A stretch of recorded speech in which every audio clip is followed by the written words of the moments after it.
In this video, I'm going to show you how contemplating your death could be the most leveraged thing you have in your life to achieving amazing goals, how contemplating my death has shifted everything for me, and why you should think about yourself in a coffin.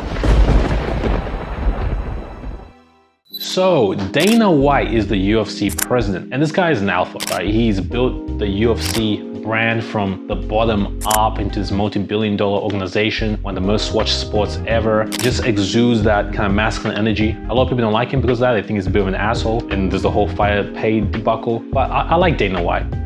Now, I was watching a video of him a couple months ago where camera crew came into his house and they were just following him throughout the day. And at the start of the day, he was exercising. And then later in the day, he was showing what he ate. I was literally shocked when I saw the bullshit this guy was eating. He was eating Snickers and lollies and candies and sodas and all this nonsense that you wouldn't expect someone at his level to be eating. I mean, this guy's a billionaire. The guy's super ambitious. He's eating lollies like a kid. I wasn't surprised a couple of weeks later when a news headline popped up. Dana White has 10 years to live. Basically, he went to some institute, some special person who checked out his DNA. They did all these tests on him and they said, bro, you're messed up. Your organs and everything inside you is just all messed up. You've got 10.3 years to live. So this shocked Dana White, and he transformed his body in 10 weeks. So he lost the fat, he started exercising more and eating healthy. Just changed everything, getting more sleep in 10 weeks. Now here's a guy, basically a billionaire, super ambitious, eating kids like lollies, and needs to be told that he's going to die before he changes.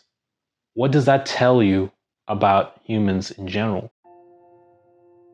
We don't really contemplate death. We don't really think about it. We need someone to tell us that's going to happen before it reverberates and we're shocked into action. And you might think, oh, I contemplate death. If you did, you wouldn't be surprised each time a celebrity dies. You know, I remember when Michael Jackson died, the whole world was just, he can't die. It's Michael Jackson's the king of pop. And then Kobe Bryant died in a helicopter crash. You know, it was shocking. It was like, wow, Kobe's gone. Like, what the hell is going on? Recently, a rapper, Takeoff, got killed in some senseless act of violence. He was just playing a dice game and just got killed out of nowhere. And we are shocked every time. There's not a time when a celebrity dies where someone goes, you know what, it was that person's time, it is what it is.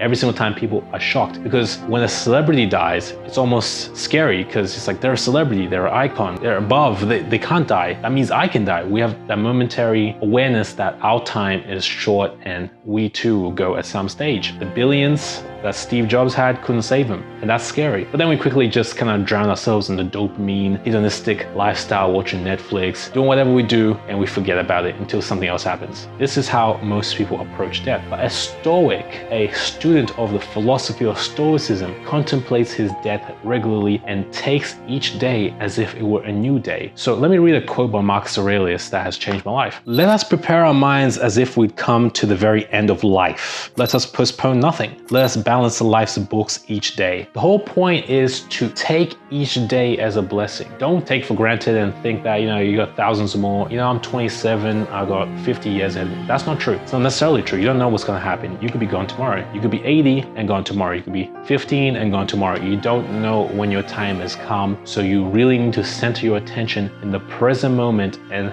be grateful for every single day. And when you think of life this way, number one, you have more gratitude. Every single night before I go to sleep, I have a little prayer where I am grateful for having to be alive that day. It might sound ridiculous, but it really kind of grounds you in the fact that you are in this experience for a short time. We don't know what's going to happen after this. Everybody has their theories, their opinions, but all we know for sure is we are here now. It's not going to last, so we need to make the best of it. It anchors your decision making. When something pops up that is not aligned with your higher purpose, it's very easy to say no when you know that your time is limited. Time becomes more precious, becomes more valuable than Bitcoin, because it's a depreciating asset. You're never gonna get it back. Money you could always make, you could always start a new business, you could always invest and get it back, but time you can't. Warren Buffett is worth like $100 billion. Like, he's old as shit. He can't bench press, he can't run, he can't do anything right now. That time of his life is gone and he can't get that back. No amount of money can get that back. So it really grounds your decision making. I remember when I had to make the decision of continuing my engineering degree and finishing up the work experience. You know, I'd done all the work, I'd finished all the degree and all that stuff, and I just needed to do the work experience, but this was not aligned with my purpose. And I had to make a decision which would make me look like an idiot in front of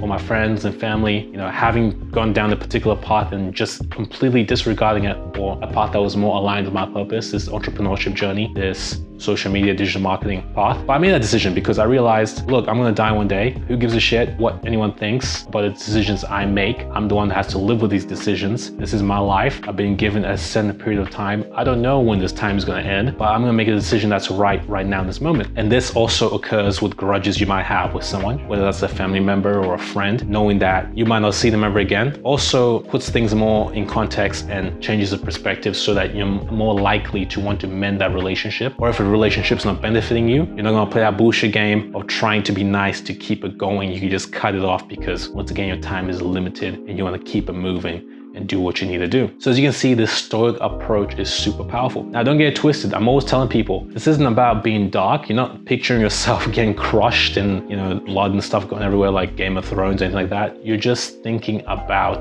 the fact that you're not gonna be here forever. And that's all it takes. Just doing that once, every other day or so, just thinking about that for a moment, looking up in the sky and saying, I'm only here for a short time, really changes things. And I get that exercise, I'll give that exercise to my students, to my clients all the time because they need it. They need it to take things to the next level. The masses of humanity are sleepwalking. They don't contemplate death. That's why they've been tricked into working unfulfilling 9-to-5 jobs, eating bullshit. Even Dana White said was eating bullshit. He wasn't thinking about it because death is in the background. What's in the foreground is the dopamine world, is Netflix, video games, drugs. You forget that this is an experience that's not going to be here forever. So that's why I want you to contemplate your death. The Stoics used to say memento mori, say it from time to time. Do this and I promise you'll be one step closer to living and dying well.